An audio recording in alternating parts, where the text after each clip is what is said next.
Married at First Sight Australia week 4. And when I say this week delivered everything you could imagine from a week of Married at First Sight, we didn't miss a beat. We had wife swaps, we had new couples, we had weddings, we had fake tears from Jackie, we had grooms leaving, we had potential cheating. It all went on. So much happened this week. Let's get straight into it because we have got a heavy week to cover. We started off this week with the commitment ceremony, of course, and this was following a very tense dinner party. We had the Ryan and Jackie show last week, and I'm sure we're gonna have it again this week because what is Married at First Sight season 12 without it being the Jackie show? She woke up with flowers from Ryan after this dinner party where they basically fell apart again. They got onto the couch and Ryan instantly apologized for all of the horrible comments he made about his wife and let the room know about how beautiful she was. Instantly just had to let the room know how beautiful she looked tonight and how sorry he was. And the experts were just as confused as we were. Alessandra had to bring up the photo ranking challenge, and I just want to know, will it ever end? Will we ever hear the end of this photo ranking challenge? Because why are we still here? It's been 4 weeks and we're still here. Now Dave did interject to let Ryan know that he should be making his wife feel special every day. Ryan fired back with, yes, special, but she wants me to make her feel beautiful. He just cannot for the life of him make this girl feel pretty. He can't do it. Jackie just wants him to lie at this point. She wants him to lie to her just to make her feel better, and she said she's not asking him to be dishonest. She just wants him to find a way to make it real. You don't have to be dishonest, just find a way to make it reality. Listening to them on the couch this week, I honestly lost brain cells. They ended up going on this big spiel. Jackie started it off about how she doesn't actually care what Ryan thinks. She loves how she looks. She's happy with herself. It's all about her future kids and having to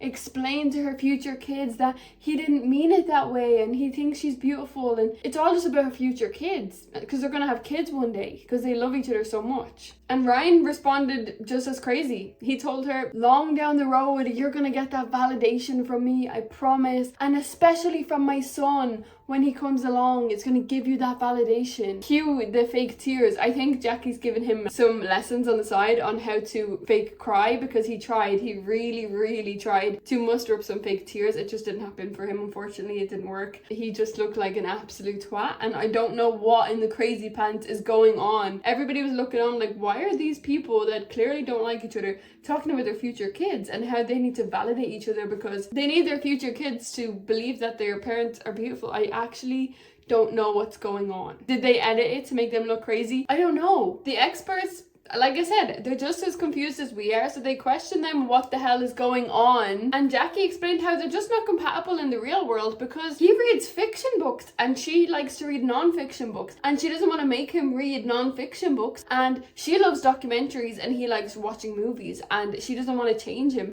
It's like, is this really what we're talking about when it comes to compatibility? It's like, I cannot accept you because you read fiction books. How dare you?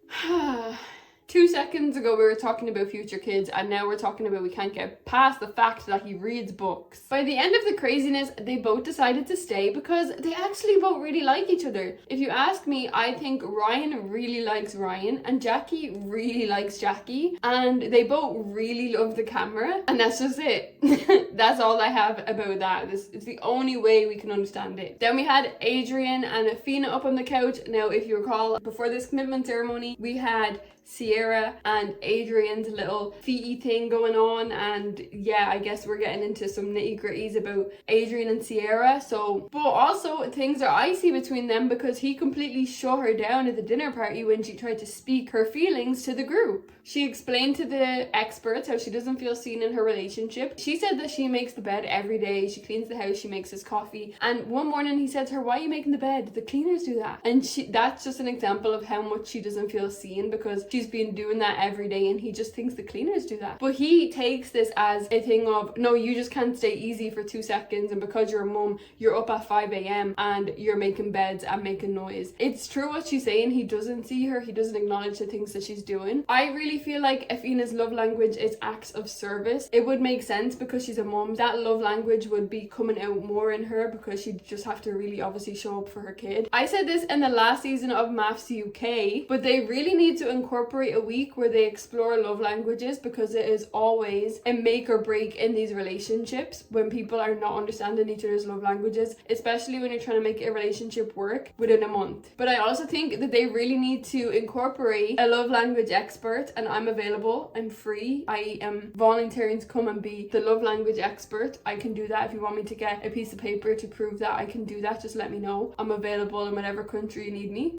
But I'm being dead serious. I really think they're missing that part, and the producers just haven't seen it yet. So if they're watching this, hit me up. We can talk. I've got ideas. We can make it a thing. I try and see things from everybody's point of view, and I do feel like people do shut down and dismiss Adrian from speaking a lot. Now, let's not forget, Athena is my favorite, so I'm going to be Team Athena for the rest of this season. She is my favorite. But when Athena was asked if she wants to be in a relationship with Adrian, she did say, I think I do, but I'm scared. I don't know if it's going to work on the outside. She's not sure if they've got a future on the outside. Adrian said hearing things like this makes him not want to try, because what's the point? And I do think that we need to acknowledge men's feelings too in these relationships. Sometimes the experts can be very dismissive of the men and think you just have to listen to the woman's feelings, but there is two people in these relationships. But I do think that he does need to show up more for Athena and actually recognize the things that she does for him and the way that she is showing up for him. And I am glad that Athena took responsibility and apologized for saying things that hurt him, because it's important for us as women to take accountability when we say hurtful things to men. Definitely comment of this commitment ceremony was, I don't know how to write leave, I'm saying stay. That was funny because he doesn't even know that the public were going to slag him on reading and writing and speaking. It's great that he's able to make a joke about himself. So Tony and Morena were also the stars of the dinner party. Morena is still very pissed off because Tony didn't defend her craziness at the party. She'd expected him to stand up for her when she was screaming and pointing in everybody's face, including his. She's also now stuck on this concept of Tony time, and I promise you everybody needs Tony time. It's a new thing. The experts are keen to correct Morena, and I'm so glad that they did, because she thinks that nobody can correct her and nobody's better than her. Nobody can speak to her. She just knows what she's doing. She really believes she can do no wrong. They do ask her what she thinks she's done poorly in the relationship, and really it's clear that she thinks she's done absolutely nothing wrong. Tony decides to take the ball on this, and he says they're equally to blame. It's 50-50. Morena is clearly not impressed by this. She says actually it's 80% Tony and 20% me, and the 20% is just because I talk. So she really truly, I think she would have said 100% Tony's fault if it didn't look bad on her. The experts asked about this new saying, Tony time, and Morena said he's like Houdini. Now this was obviously a joke. If you're calling somebody Houdini, that's a joke, right? You would laugh. So the room laughed. That wasn't the right thing to do, because it turns out she wasn't joking and nobody's allowed to laugh with her. They weren't laughing at her, they were laughing with her joke. But no, don't do that. How dare they laugh at her? John did let her know that she talked by pointing in people's faces, and it's very aggressive. She just puts it down to the fact that she's Italian and she speaks with her hands. I speak with my hands. When I argue with people, I don't point in their face because it's rude. You don't do that. It's disrespectful to people. I think there's a big difference between talking with your hands and aggressively pointing in people's faces. She actually wrote leave this week and Tony wrote stay, and he put a reset button on his, and she reluctantly pressed it and everybody kind of cheered, but you could see that she was boiling inside. Now this one threw me for a loop. Billy and Sierra actually slept together the night before this commitment ceremony, which was surprising because we just found out that she spends more time with Adrian than she does with Billy, but it left them unable to even look at each other the next morning. You could cut the tension with a knife. So they decided to bring the conversation to the experts. Billy is very confused because he thinks that they worked their way there, that they took it slow and they worked their way to get there. He thought they really connected and they had an intimate night. Sierra said they just had a drunken fumble, so you can imagine how much that must have hurt Billy, like a proper stab in the chest. He then does bring up that he needs more of an emotional connection. We've heard this a lot from Billy, and Sierra just dismisses it. It's like she doesn't exactly care what he wants or what he needs, because she walks around naked and that's all she worries about. He needs to touch her more, but he needs to know her as a person, and she's just not interested in giving him that. She told him she's not willing to open up about her past because she's worried he will see her as damaged goods, which is a harsh thing to say, but Billy said something very similar before he opened up to her about his past with his father, and she still accepted him. They connected, and then she just didn't open up to him. But she then admitted that she actually opened up to Adrian and Ash. So she's opened up to Adrian about her past. This obviously took Billy by surprise that she confided in another groom. It obviously upset him, and then she tried to almost gaslight him by saying, it was in our apartment when he came over to watch the football with you. I told you we had a conversation. I told you this. And you could almost tell by the way she was speaking at him, she didn't tell him, she was just trying to save face. Now, Adrian actually interjected and said that the conversation just flowed naturally because they were talking about how neither of them opened up during confessions week and neither of them wrote a letter. Afina was clearly shocked by this, so asked, did you open up? Which he admitted that he also opened up to Sierra.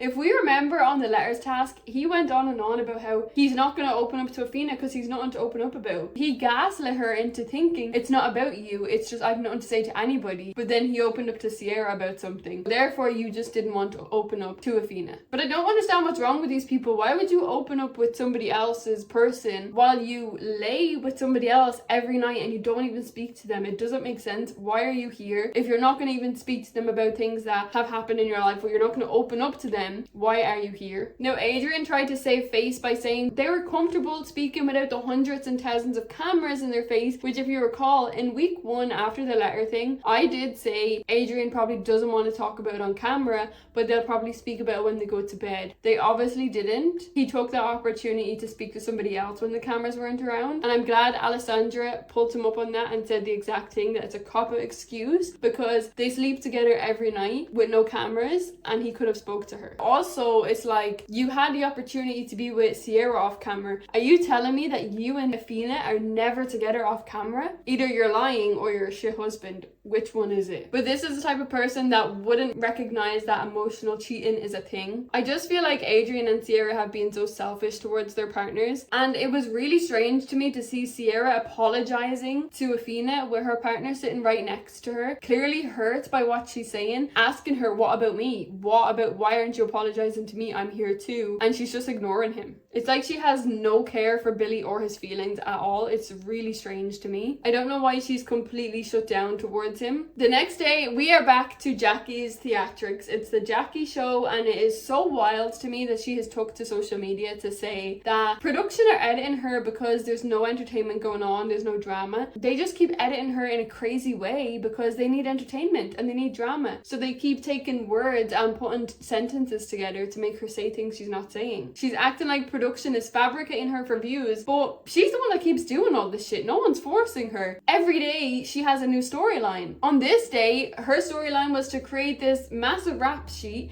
She did a whole Excel spreadsheet on everything that Ryan has done wrong. Going back to the wedding day, I honestly told y'all she let this wedding day slip thing go way too quickly because it's being brought back up 4 weeks later, and she's in tears crying because he never checked if she went to the medic. She's sobbing because he dropped her on her head. She could have got a concussion and he never checked on her. But it's 4 weeks later and you're only crying now. A couple of other things that was on the rap sheet were, it took him 3 weeks to buy her flowers. He called her crazy eyes, even though when she found out about it, she said it's a compliment. So I don't know why that's on the rap sheet, because you said it's a compliment to have crazy eyes, but now it's a problem. He also didn't offer to pay for breakfast one of the days. Of course, the photo ranking challenge is on there. But the most crazy one for me is the dropping her on the head thing, because I was waiting for her to drag it back up. Ryan obviously stormed out asking her who the fuck she actually thinks she is, and Jackie decided that now was the time to message Jeff because she needed a male opinion because she was being abused by Ryan so badly and she just needed help by a man.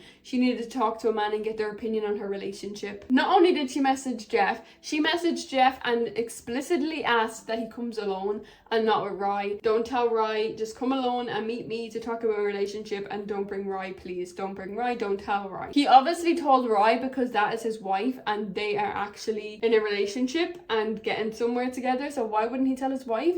You expecting him not to tell his wife would have caused problems in his marriage. We do have our new arrivals this week. We have TJ and Beth, and all of our current couples were actually invited to the wedding. The pair seemed to click really quickly. They seemed like a perfect match, but honestly, there's way too much going on for me to spend much time talking about them. Their whole marriage was literally overcasted by drama and Jackie. I think they're gonna sail pretty smooth, but they're probably gonna blend into the background because they seem like they're just another happy couple. But side note, apparently at the wedding, Jamie let everybody know as soon as she seen TJ that they had slept together. I don't know why they didn't leave that in the show, but they edited it out. It didn't make the cut. No drama there. It happened years ago. I think they were like teenagers when it happened. Not her ex or anything. Not really a spoiler because nothing happens from it. Like I said, this wedding was taken over by Jackie and Ryan. During the vows, we see that she's bubbling. She's talking about their vows are so beautiful. Ryan's vows were shit. She's not happy because Ryan's vows weren't as meaningful as TJ's, and she thinks that Ryan didn't mean his vows and he needs to listen to TJ and be more like him. When they got to the dinner table, Ryan told her he is absolutely disgusted in her. Of course, because they're in front of everybody,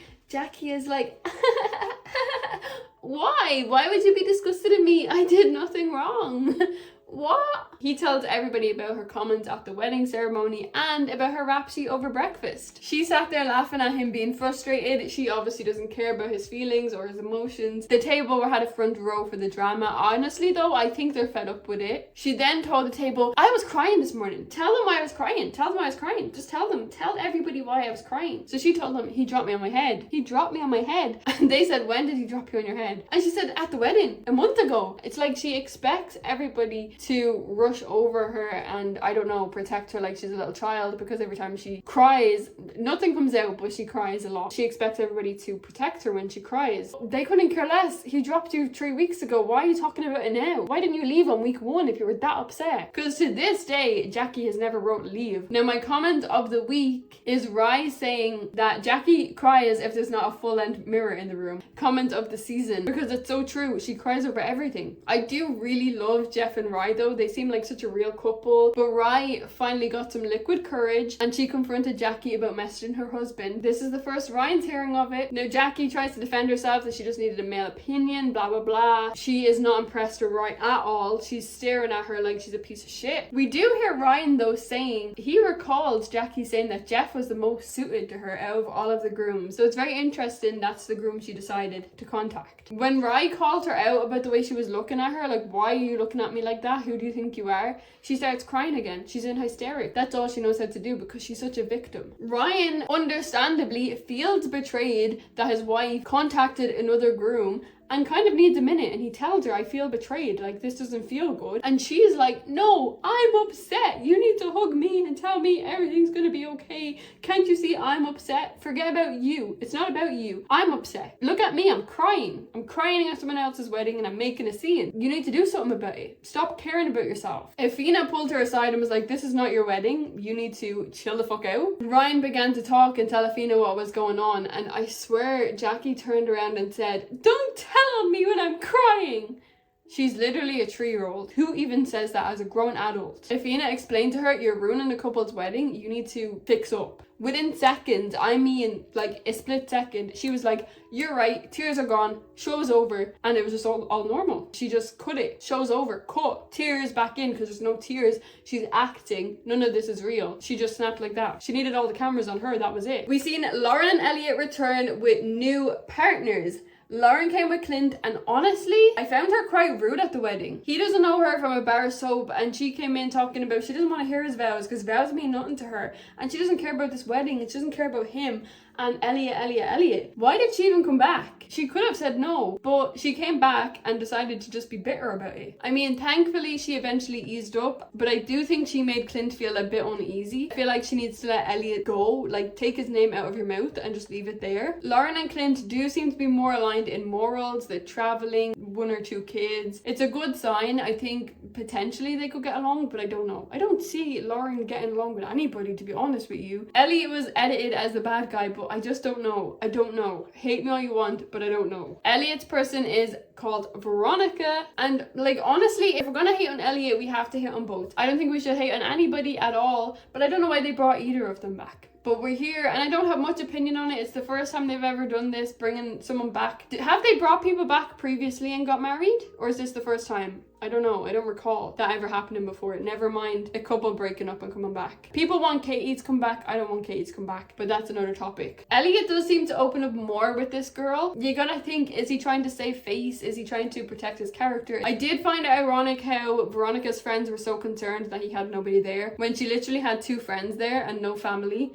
She had 2 friends, that was it. So I don't think you can really judge. I do think there's a high possibility she's here to boost her acting career though. She didn't really care to question Elliot much on his crazy vows. When Elliot first met her though, he was like, do you recognize me? I honestly want to ask him why he said that. You got married last week, your episode hasn't aired. Why would she recognize you? Who are you? Their honeymoon is smooth sailing, to be honest. Veronica does open up about having endometriosis. Elliot was actually completely okay. He wasn't rude. He was actually comforting and was sad for her. He was pretty supportive. I do find it interesting that he left the last relationship over Lauren not wanting to have more than 1 kid, and then they matched him with somebody that may not be able to have kids, which could be hard on her if he was rude about it. Now, I'm telling you, when I told you this week has everything in it, we're back in the apartment and Adrian has left. Adrian has left the experiment. Do you want to know why? Because he wasn't included in a promo. He wasn't included in the promo. All of the guys were though, and let me just say for a second, I actually kind of understand why he'd be annoyed. Firstly, if we think about it, all 9 groomsmen were in the promo. You can see the promo, it came out, everybody's in it except for Adrian. So I can understand why you'd be annoyed. You'd be like, why the fuck is everybody else in it and I'm not?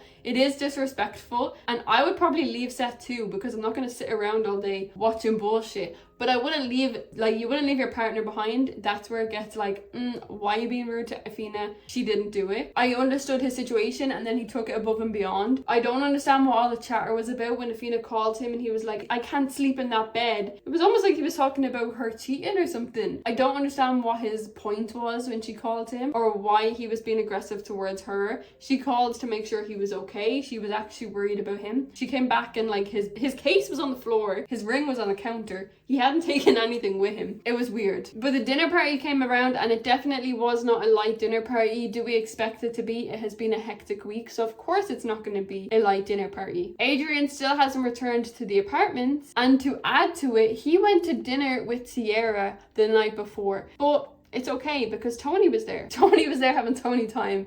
So they introduced our sweet granddad into the mix because of course he would be oblivious to what's going on and think it's all innocent, and now they've got a friend there to mask what's going on. But unfortunately the worst part was Athena spent the whole day with Sierra and Sierra just did not mention it to her. She obviously doesn't care much about Athena's feelings because obviously Athena would have been upset that her husband isn't around, and I could probably almost guarantee that she brought the fact up with Sierra if they spent the whole day together, and Sierra just decided not to tell her. Adrian returned to the apartment while Athena was getting ready for the dinner party, demanding an apology. What does this man need an apology for? What world is he living in? What does she need to apologize for? He's going on about she never checked on him, but she did. We seen the footage. We heard the phone call. We seen her texting him over and over again, asking if he was okay. So he's trying to spin this story that just, bro, the cameras were on. Okay, have a day off. Now, would you believe me if I told you that Jackie and Ryan came as a united front to the dinner party? They came hand in hand. They're a united front again. They're the strongest couple in the experiment. Athena, Billy, Sierra, Adrian all arrived separately. We also seen Lauren and Elliot reunite, and she made a comment about how he smells better because she keeps telling us about this bad BO that he has. Lauren was more shocked to see him. Elliot doesn't really seem to give 2 shits about Lauren. I think there's a part of her that wishes it worked for him. Jeff is brilliant at these parties. We need him around all the time. He has to stay until the end 100%. He's the first to question Elliot, and Elliot stands on what he done. He said he done Lauren a favor. He stands on what he done. He told everybody that he would have left if he didn't feel a connection, and he didn't, so he was a man of his word and left. He said that they mutually agreed that there was no spark there. Lauren said that never happened, and he said, but you wouldn't remember anyway because you had 5 margaritas. Now everybody clung to this. I was like, you're shaming her, how dare you? I don't drink, so I don't really know if he was. To me, that doesn't seem like he's shaming her. If you have 5 alcoholic drinks, you probably would be drunk. How is that shaming someone? I don't know. Maybe it is, you let me know, but I didn't see a problem in that. Elliot did deny everything that we seen on camera. He said that he didn't say anything about her fitness or about her handbags. He did.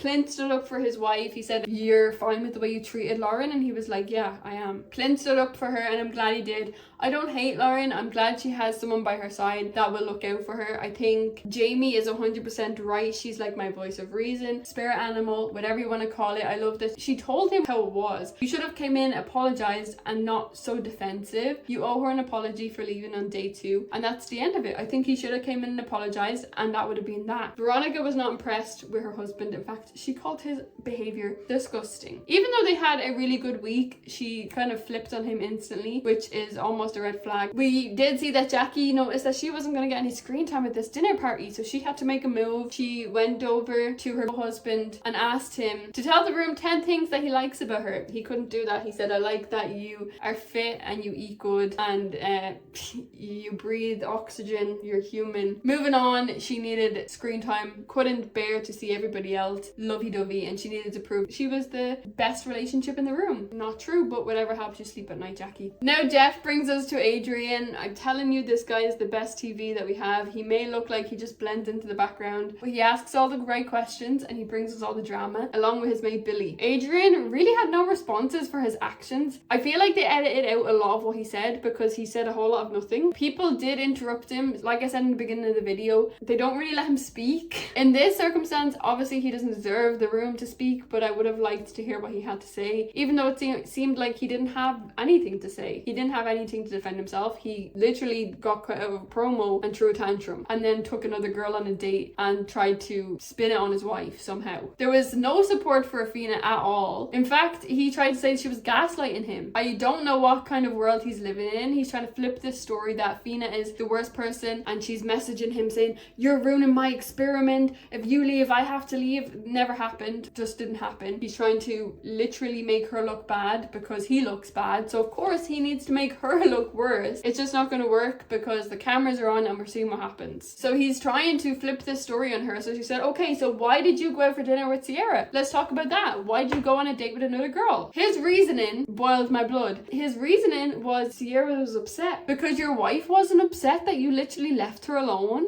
Sierra was upset, so you had to comfort her. Like your wife wasn't right there. You literally left her for the whole weekend for no reason. She did nothing to you. Now Sierra is starting to apologize to Athena, and she's so sorry for lying to her. But you know, I didn't lie to you because you didn't ask me. So I didn't lie to you because you didn't ask me. That is the worst excuse anyone can ever use. Like, you weren't out with my husband last night. You didn't think you should bring that up in conversation after we spent the whole day together. Bullshit excuse, bullshit apology. Should have just kept it. Billy says, what about me? You walked in here, you didn't even acknowledge me. You should have acknowledged me. Why are you sorry to Athena and not me? What about me? What about Billy? Why is she so dismissive of Billy? What has he done to her? So then Adrian jumps in to defend Sierra, saying that Billy called him, asking for a wife swap. And everybody jumped on him, but I don't blame him for asking for a wife swap. His wife literally said that they had a drunken fumble when he thought that they were connecting. She refuses to open up to him because she's opening up to another husband and she's living in a different apartment. Do you blame him? Do you blame him? Because I don't blame him. I think he should wife swap. I think him and Athena would be brilliant. I think he knows what it's like to have a stepfather. So I think he'd have no problem being a stepdad. Why didn't they give her Billy? It's obviously not a good thing to say that you want to wife swap. It would obviously make Sierra feel like shit, whatever. But let's be real. How can Billy trust her at this point? Am I wrong for thinking that? Because the whole room seems to think he was banging out of order, but I just don't. Like, I get you shouldn't say that, but I think he's done all he can for Sierra, and it's like, what else can he do, realistically? But what a week. We have had a week. This is a long video because it's been a week. So I need to know all of your thoughts down below. Do you see Adrian's point up to a certain degree? I see his point with the whole promo thing, but then he took it too far. Let me know all of your thoughts down below, and please don't forget to subscribe, and we'll be back next week. It's definitely going to be another explosive week. How could it not be following this? Who do you think is going to stay? Who do you think is going to leave? I will see you guys next week.